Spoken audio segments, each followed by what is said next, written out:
Hi, it's Megan. I wanted to do a video on kind of an overview of understanding Korean beauty brands. Now, this is a very difficult subject because there are just so many brands, and then you have high-end, mid-range, low-end. I also feel like it's kind of a boom market right now. There are all these amazing smaller brands that have been starting up. And I went to Korea, as some people watching this will know, and I met with a whole bunch of brands. I went to tons of stores. I really tried to understand the market as best I can.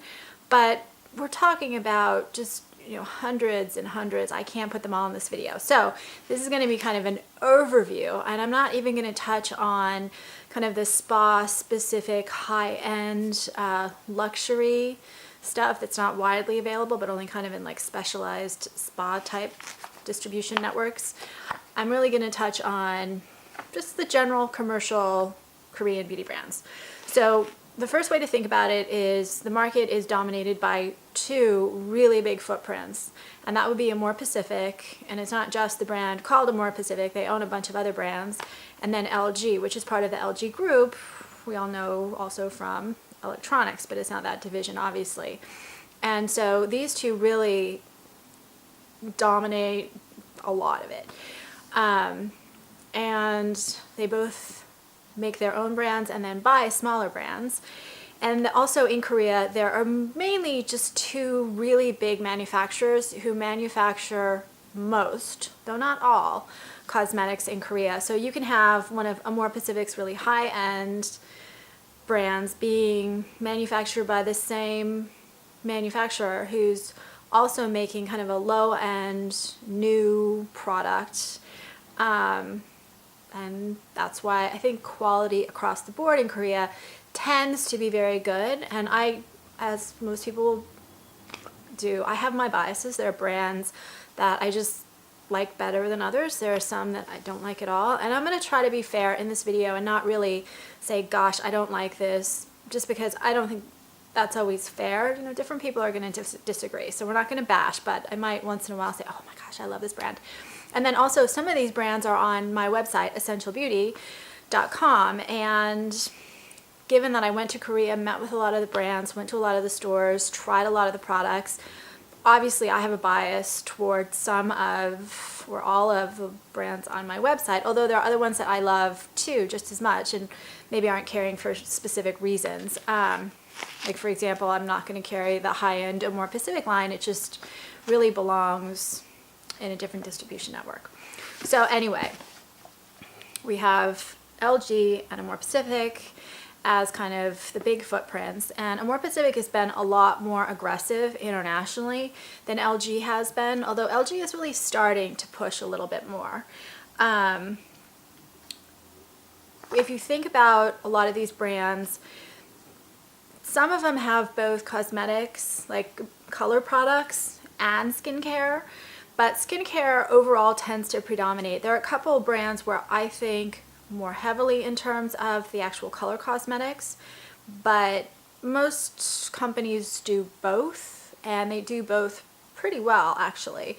The higher end brands I think actually do have better products. Not across the board again, and some of my favorite products actually are on the low to mid price point range. But where I saw a real difference in kind of the quality was the amount of kind of those core exotic ingredients, high quality ingredients, expensive ingredients. Really, I found that they were more concentrated the higher you got up the price point scale. And so some of the things, like when I was putting the website together, my website, I would just look at some of these lists of products, of the ingredients, and sometimes they would have just like one essence after the other. And some of these essences are actually quite expensive. Some of these ingredients can be very expensive. So when you have that kind of packed full of really amazing quality ingredients, you're going to get a higher price point most of the time. And so do you get what you pay for? A little bit, yeah, you really do. Although I do feel personally that a lot of the Korean brands across the board at this particular price point are often better than their Western counterparts. And part of that is just that I tend to like their approach a little bit more. I feel like some of our brands on the West are a little bit too packed with preservatives and chemicals and artificial stuff, whereas I felt like a lot of the Korean brands, or I feel like a lot of the Korean brands mix kind of really cutting edge science. They are the founders of BB Cream and a whole bunch of other innovations in the industry, and more than we actually know about, because when I went there I saw products that they'd had for years that we're only now just getting here. But they're also really focused on healing the skin naturally and nourishing the skin, and that's why a lot of these lists of ingredients are just so dense with these nutritious, wonderful, amazing natural ingredients, as opposed to just all chemicals. And there's a real boasting, I feel sometimes, with some of these brands where they list all the things that aren't in the product, like no parabens, no this, no that. And then there are trends, right? The snail slime was a big trend. When I was in Korea, everyone was telling me horse oil is a big trend. And that's always kind of fun too, but that evolves and changes. But at least they're always trying to put new things and come up with new innovations. It's a very competitive market, and I met with so many companies that were reasonably new that had just like shot out to amazing success really fast. But in that type of a competitive marketplace, you're kind of always having to up your ante, and you're always having to make a better product, and you're always having to market better, and you're always having to put more nutrition in your product than someone else does, and it's got to be more effective, which is a really nice thing from a consumer's point of view. It's got to be cost effective for the consumer. You know, these are all good things for us, but it does keep these companies working really hard, and I think it really makes for better products, personally, but that's just my bias. So the other thing I was going to say is that the men's market tends to be, what I heard was about 40% of the market there, whereas in the United States we just don't have that kind of, I don't know, penetration of beauty brands into the men's market, although I think it's increasing. The other number I heard, and this was from someone at the company, not was that about 90% of the men there wear BB cream. And when I look at kind of what I saw and how it was applied in Korea versus here, I felt like they basically want more of a glow to their face. They don't like the matte look. So there were a few BB creams, or they don't really use foundation so much. The BB cream sometimes, occasionally, could be a little too heavy for me or a little too slick looking, although I felt like the BB cushions really dotted on. You could really control and get a luminous finish using those cushions that I couldn't get with any other kind of application. I also felt like the bright lips were more popular there than here, and they tend to be, when I was there, less focused on a lot of the color cosmetics. So I found, like, bringing some eyeshadows here, I had to be careful because a lot of it was just a sheer wash of color. They have great mascaras though, and I thought the blush are just like beyond beautiful. And anyway, there were a lot of things I thought were just beyond beautiful. So now I'm going to go through kind of just talking through a few brands, more than a few brands, and I'm going to put a link to my blog where I'm going to have this article too, and I will probably update that. I was just trying to make this a somewhat manageable, not 2-hour long video, not even half an hour if we can avoid it. So first of all, like I said, there was Amore Pacific and LG. And so when you think about Amore, you have obviously the Amore Pacific, then you have Sol Hueso, which I can't pronounce right. This is a premium skincare line that focuses on Oriental medicine, and it's the best-selling Korean brand ever, according to Wikipedia. They also have Hera, which is a Western-style high-end brand, Lyricose, which is similar to La Mer, and VB Program, which is dietary supplements. So that's the higher end.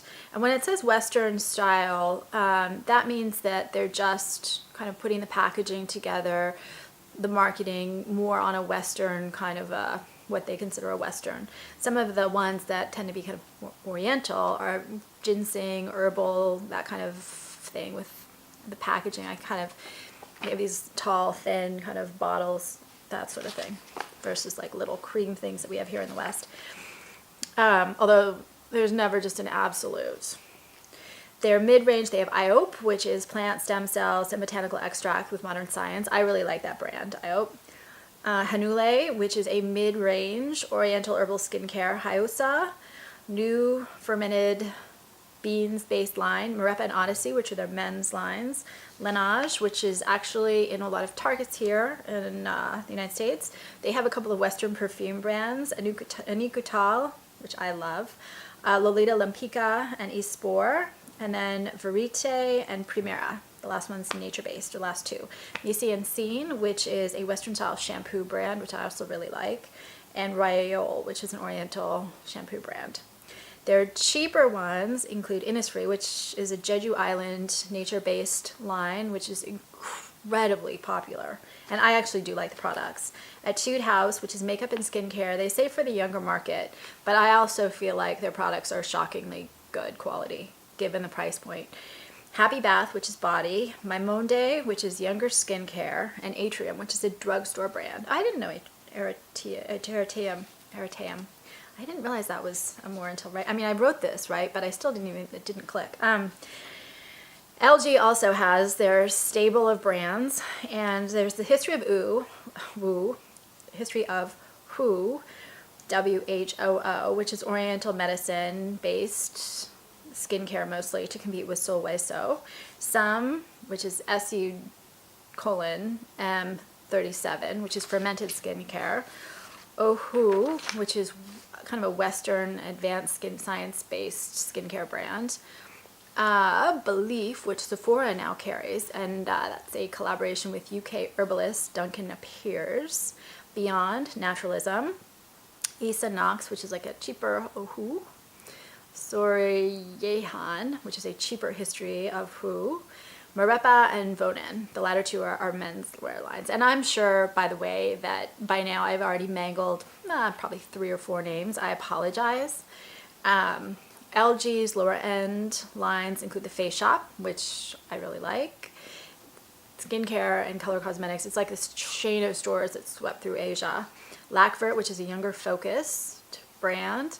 Care Zone, younger skincare. Kathy Cat, makeup. VOB, makeup. And RE/N, Oriental medicine-based skincare. Korean skincare is hugely popular in China. So there are stories of people coming and just carrying home like suitcases full of these types of products, not just in China, but throughout Asia, because frankly, these products are better than most of what's made in those other countries. And these particular brands, because they're well known, are especially popular.